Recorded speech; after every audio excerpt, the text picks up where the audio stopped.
Good morning, dear students. Hope you are doing well. Today we are here with our English topic, that is Chapter 7, The Adventure, Part 3. We have already discussed a lot about in Part 1 and Part 2 about Gaitonde, right? We all know that he is a historian and he was traveling through the train. Actually, he met an accident, then he went off to coma, and in coma, he was imagining many things. Right और which was quite weird वो एक past history में पहुंच जाता है right जिसमें उसे सारी चीजें वियर्ड और स्ट्रेंज लग रही है एंड अभी तक उसे होश नहीं आया है still he is moving in Bombay ठीक है वो बॉम्बे में घूम रहा है वो ईस्ट इंडिया कंपनीज देख रहा है वो ब्रिटिशर्स को देख रहा है और हिस्ट्री जो उसने पढ़ी है या उसकी जो खुद की बुक्स और वॉल्यूम्स है उससे काफी हद तक डिफरेंट अभी यहाँ दिखाई गई है so let's move on so let's see the chapter now as he read on Gangadhar Pant began to appreciate the India he had seen तो जैसे हमने लास्ट पार्ट में देखा था कि he went to the library to find out his puzzled right और riddle right वो जिस कंफ्यूजन में जिस पजल में है उसे फाइंड आउट करने के लिए उसे एक ही सॉल्यूशन लगा that was to went off to the library और वहाँ की उसने बहुत सारी वॉल्यूम्स निकाली जिसमें से 4 वॉल्यूम्स ऐसी थी जहाँ जो भी उसे पता था या जो भी हिस्ट्री उसने पढ़ी थी it was one and same but the fifth volume was there which was quite weird जिसमें बैटल ऑफ पानीपत के बारे में लिखा था हमने दिल्ली सल्तनत के बारे में और बहुत कुछ मराठास के बारे में आके पढ़ लिया ठीक है तो जैसे जैसे गंगाधर पंत इसे पढ़ते गए वैसे वैसे वो इंडिया को अप्रिशिएट करने लगे it was a country that had not been subjected to slavery for the white man it had been learn to stand on its feet and knew what self respect was तो उनके हिसाब से ये एक ऐसी country है जहाँ पे स्लेवरी वो भी वाइट मैन के अंडर वो एक मेन सब्जेक्ट नहीं है बट उनके अंडर रहते हुए अपने पैरों पे खड़ा होना अपने सेल्फ रिस्पेक्ट को वापस लेना that was the important thing from a position of strength and for purely commercial reasons, it had allowed the British to retain Bombay as the sole outpost on the subcontinent. That lease was to expire in the year 2001 according to the Treaty of 1908. अब उसने जो पढ़ा उस book में लिखा था from a position of strength अब अपनी एक स्ट्रेंथ की पोजीशन लेते हुए राइट और प्योरली कॉमर्शियल रीजंस पर उसने क्या कहा कि it had allowed the British यहाँ इस बुक के हिसाब से वहाँ पे ब्रिटिश को अलाउ किया है कि वो बॉम्बे में रहे एज अ सोल आउटपोस्ट सब कॉन्टिनेंट के राइट और ये लीज कब खत्म होती है 2001 में खत्म होती है to expire in the year 2001 जो 1908 के ट्रीटी में लिखा था ये चीज 1908 के ट्रीटी में लिखा था which was written in the fifth volume जो वो रीड कर रहे हैं Gangadhar Pant could not help comparing the country he knew with what he was witnessing around him. तो गंगाधर पंत चाहते हुए भी किसी भी कंट्री के साथ इंडिया को कंपेयर नहीं कर सकते क्योंकि अभी वो जो देख रहे हैं या अभी जो विटनेस कर रहे हैं वो बहुत अलग है but at the same time he felt that his investigations were incomplete but कहीं ना कहीं उसे ये भी लग रहा है कि ये जो इन्वेस्टिगेशंस वो कर रहे हैं कि ये वियर्डनेस क्यों है वो पूरी ही तरह से इनकम्प्लीट है how did the Marathas win the battle actually में मराठास ने बैटल जीती नहीं थी तो इसमें कैसे पॉसिबल हो गया वो अभी भी उसे समझ में नहीं आ रहा to find the answer he must look for accounts of the battle itself तो इस आंसर को फाइंड आउट करने के लिए उसे बैटल में क्या हुआ था उसके अकाउंट्स को देखना ही पड़ेगा He went through the books and journals तो और उसने बुक्स निकालना शुरू किया कि सारी ही बुक्स में ऐसा कुछ लिखा था बहुत सारी बुक्स उठाई बहुत सारे जर्नल्स उसने अपने सामने रखे At last among the books he found one that gave him the clue अब सारी बुक्स में से एक ऐसी चीज थी जहां से उसे एक क्लू मिला और वो क्लू था इट वॉज भाव साहेब बंशी बखर ठीक है ये किसी का कोई नाम है और उससे उसे कोई क्लू मिला लेट्स सी आगे क्या होता है Although he seldom relied on the Bakars for historical evidence, he found them entertaining to read. Right, Bakars के बारे में उस बुक में लिखा था, right, और ये एक historical evidence था, but फिर भी उसे काफी entertain हो रहा था उसे read करने में. वो इस पर completely relied हो उस पर भरोसा करे, वो उसे भी श्योरिटी नहीं थी, बट वो एंटरटेन कर रहा था, उसे मजा आ रही थी पढ़ने में. Sometimes buried in the graphic but doctored accounts he could spot the germ of truth. कुछ चीज ऐसी थी जो उस ग्राफिक्स में बरीड हो चुकी थी, यानी उस ग्राफिक में खो चुकी थी, बट कुछ अकाउंट्स उसे वहां से, मतलब कुछ चीजें उसे वहां से मिली. डॉक्टर्ड अकाउंट्स यानी कुछ एक्चुअली उसे इलाज वहां से मिला. He could spot the germ of truth, और कहीं ना कहीं उसे उस ट्रूथ की शुरुआत कहाँ से करनी है वो उसे समझ में आ गया. He found one now in a 3 line account. उसमें से एक उसे क्या मिला, उस 3 लाइन में जो लिखा था, of how close Vishwas Rao had come to being killed. और वो लाइन थी कि कैसे विश्वास राव की डेथ हुई. How close Vishwas Rao had come to being killed. और वो क्या लिखा था वो इसमें लिखा है, सी उस बुक के वर्ड्स इसमें दिए हैं. And then Vishwas Rao guided his horse to the melee where the elite troops were fighting and he attacked them. तो विश्वास राव ने अपने हॉर्स को गाइड करते हुए मिली तक पहुंचे जहां पे उसकी ट्रूप्स फाइट कर रही थी, जिस पर ही अटैक्ड, जहां पे उन्होंने अटैक किया था. And God was merciful, but भगवान की दया थी उस पर. A shot brushed past his year. एक शॉट, तो उसके ईयर से थोड़ा सा, एक शायद कोई गन चली होगी, उसके ईयर से थोड़ा सा वहां से निकल गया. इवन द डिफरेंस, गन बोलो या तीर बोलो या वट एवर, कुछ ऐसा शूट हुआ जो उसके ईयर से छूकर निकल गया. Even the difference of a तील would have led to his death. यहाँ तक कि एक तिल, यानी एक जो हम तिल खाते हैं ना, सीजम जो सीड खाते हैं ना, तल आप खाते होंगे, उतनी उतनी उसके दाने जितना भी अगर थोड़ा सा फर्क पड़ जाता तो उसकी डेथ हो जाती. ऐसा उस बुक में लिखा है कि how close Vishwas Rao to death. अब आगे क्या हुआ. At 8 o'clock the librarian politely reminded the professor that the library was closing for the day. जैसे ही 8 बजे तो लाइब्रेरी ने बहुत प्यार से प्रोफेसर से पोलाइटली बात की कि अब लाइब्रेरी के क्लोज करने का टाइम हो गया है. Gangadhar Pant emerged from his thoughts. और गंगाधर पंत अब अपने थॉट से बाहर आए. Looking around he noticed that he was the only reader left in that magnificent hall. जब आसपास देखा, अब तक तो वो बुक में ही खोए हुए थे, बाहर देखा तो उन्हें पता चला कि वो एक अकेले ऐसे रीडर बचे हुए थे उस पूरे हॉल में, और कोई था ही नहीं. I beg your pardon, sir. May I request you to keep these books here for my use tomorrow morning?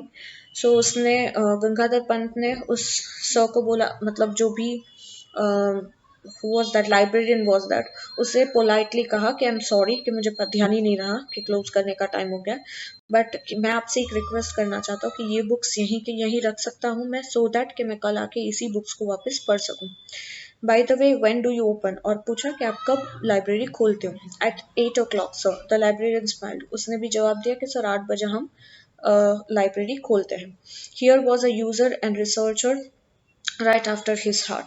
तो फिर से मतलब उसे भी, लाइब्रेरियन को भी ऐसा लगा कि चलो कोई तो है इस लाइब्रेरी को अच्छे से यूज कर रहा है, या कोई रिसर्चर है जो अपने दिल से काम कर रहा है. As the professor left the table he shoved some notes into his right pocket. जैसे उस वो टेबल से निकला, वैसे ही प्रोफेसर ने कुछ नोट्स अपने राइट पॉकेट में से निकाले. Absent mindedly he also showed the बखार इनटू हिज लेफ्ट पॉकेट. और उसने बखार की जो वो नोट्स मिली थी उसे अपने लेफ्ट पॉकेट में रख दी चुपचाप से.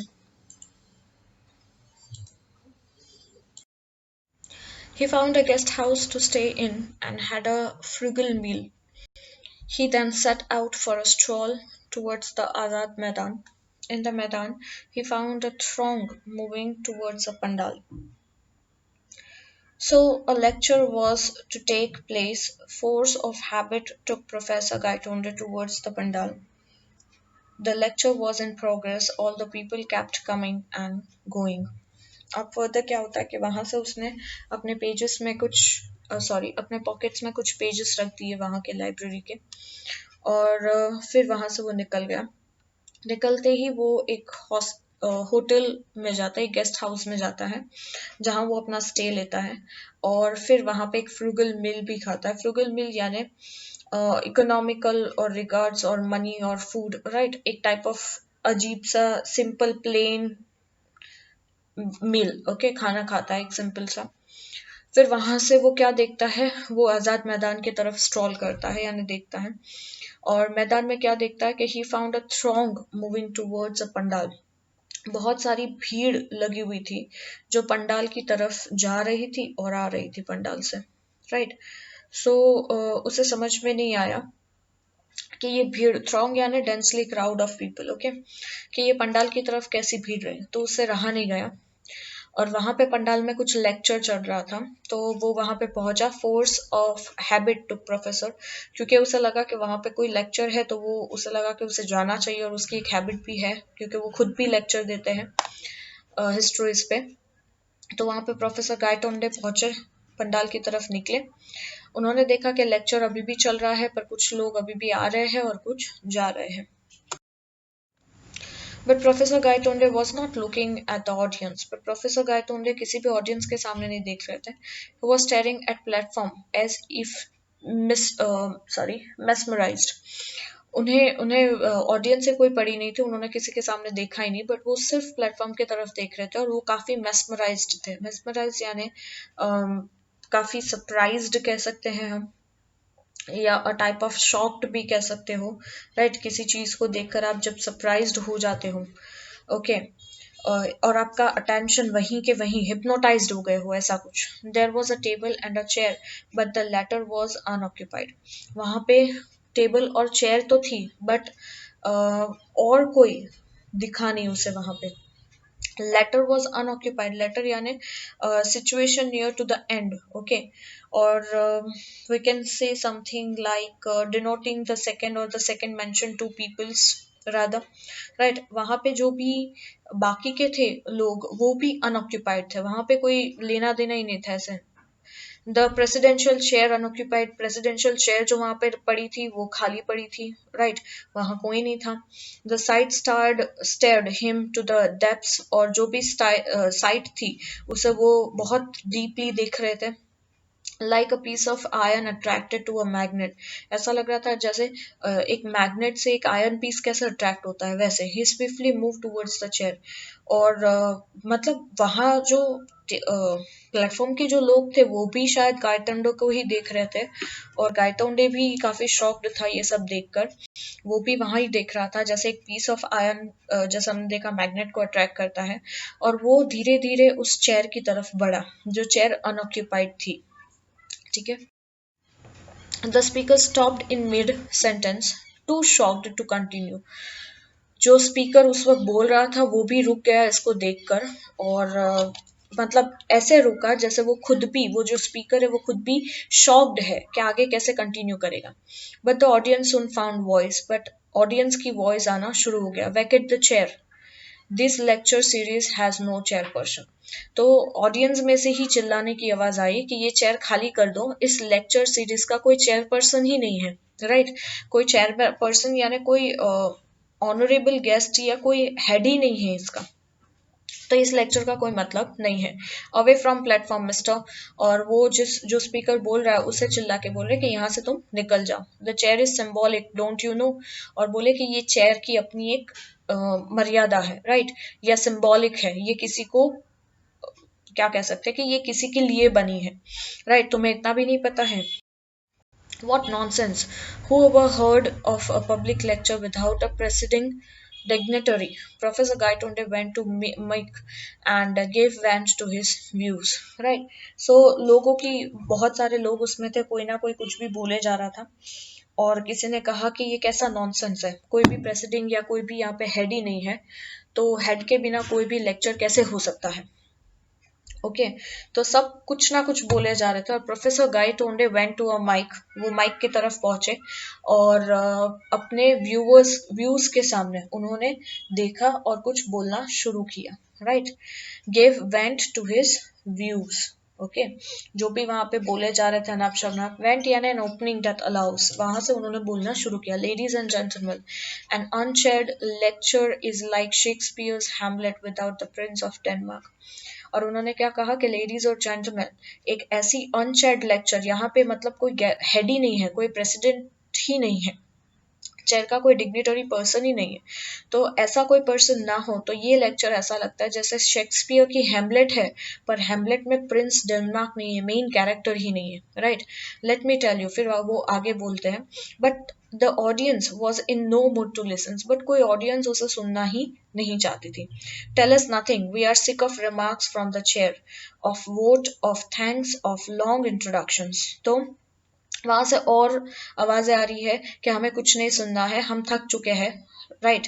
रिमार्क्स फ्रॉम द चेयर्स, हमें चेयर्स के रिलेटेड कुछ नहीं सुनना है। वोट ऑफ थैंक्स भी नहीं, हमें कोई लॉन्ग इंट्रोडक्शंस नहीं चाहिए, कुछ नहीं चाहिए। We only want to listen to the speaker, we abolished the old customs long ago. तो उसने कहा कि हमें सिर्फ स्पीकर को सुनना है, राइट, यानी उस चेयर पर्सन को सुनना है जो अनऑक्यूपाइड है, जो अवेलेबल नहीं है। हमने पुरानी वो जो प्रथा थी वो हमने निकाल फेंकी है, ऐसा ऑडियंस बोल रहे हैं। Keep the platform empty please, बोले कि ये प्लेटफॉर्म खाली कर दो, आप यहाँ से चले जाओ। But Gangadhar pant had the experience of speaking at 999 meetings and had faced the Pune audience at its most hostile, he kept on talking. Gangadhar Pant को इसका काफी एक्सपीरियंस है क्योंकि उन्होंने अभी तक की 999 मीटिंग्स ऐसी ली है जिसमें पुणे ऑडियंस को फेस करना सबसे खतरनाक होता है, वहां की ऑडियंस बहुत वर्स्ट होती है, इसलिए वो इससे काफी हद तक एक्सपीरियंस्ड है, नोन है, राइट। तो वो अपना काम कर रहे हैं, वो बोलते ही जा रहे हैं।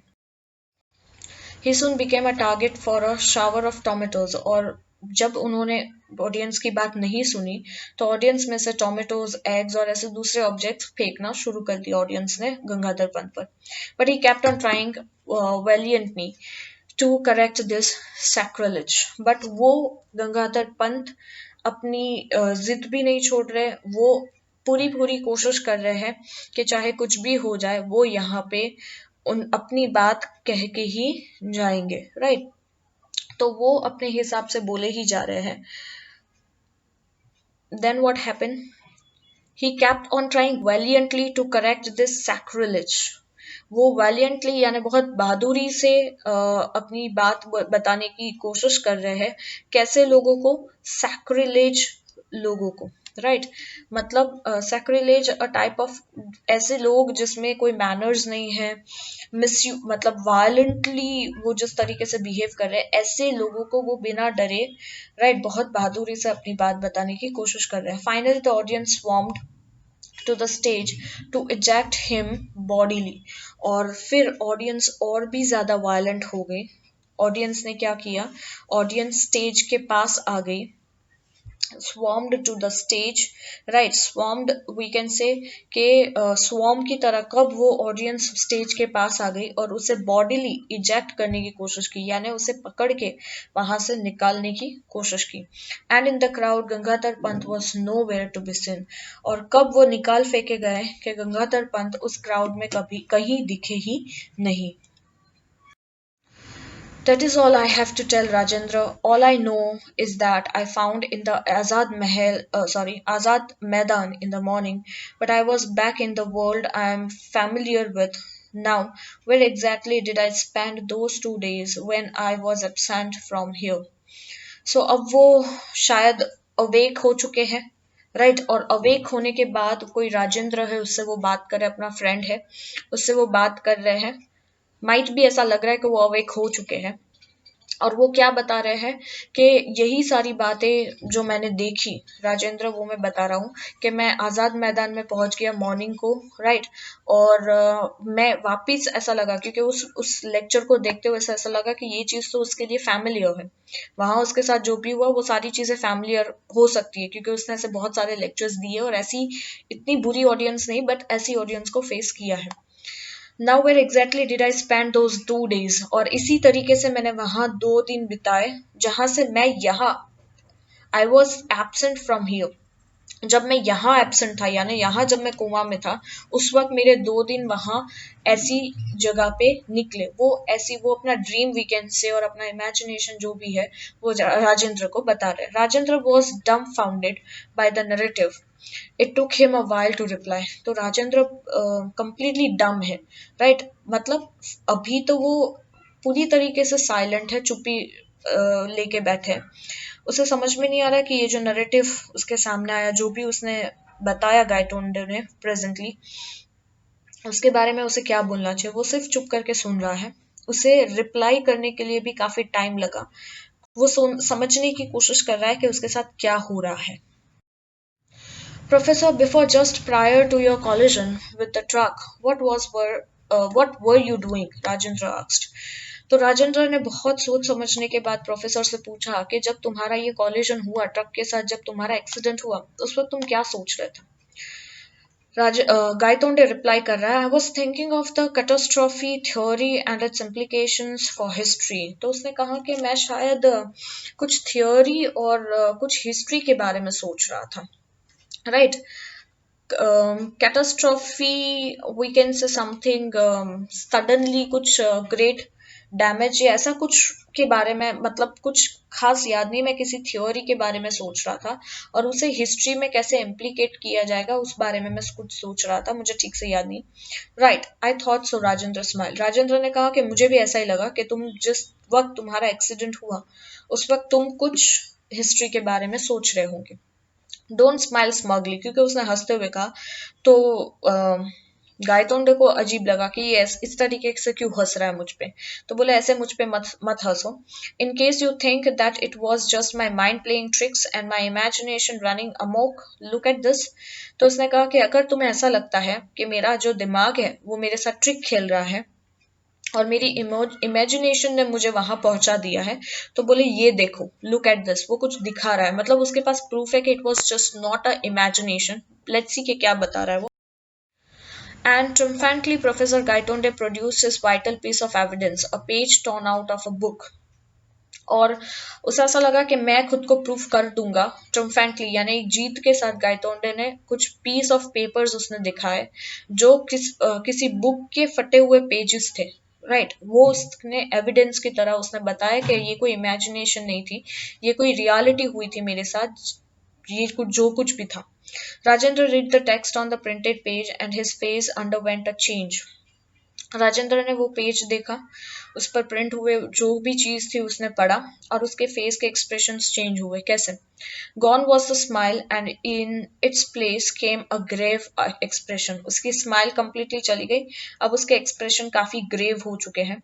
He was visibly moved, right. वो ऐसा लग रहा है कि उसे जैसे कोई शॉक लगा हो या कोई धक्का लग गया हो, ऐसा कुछ।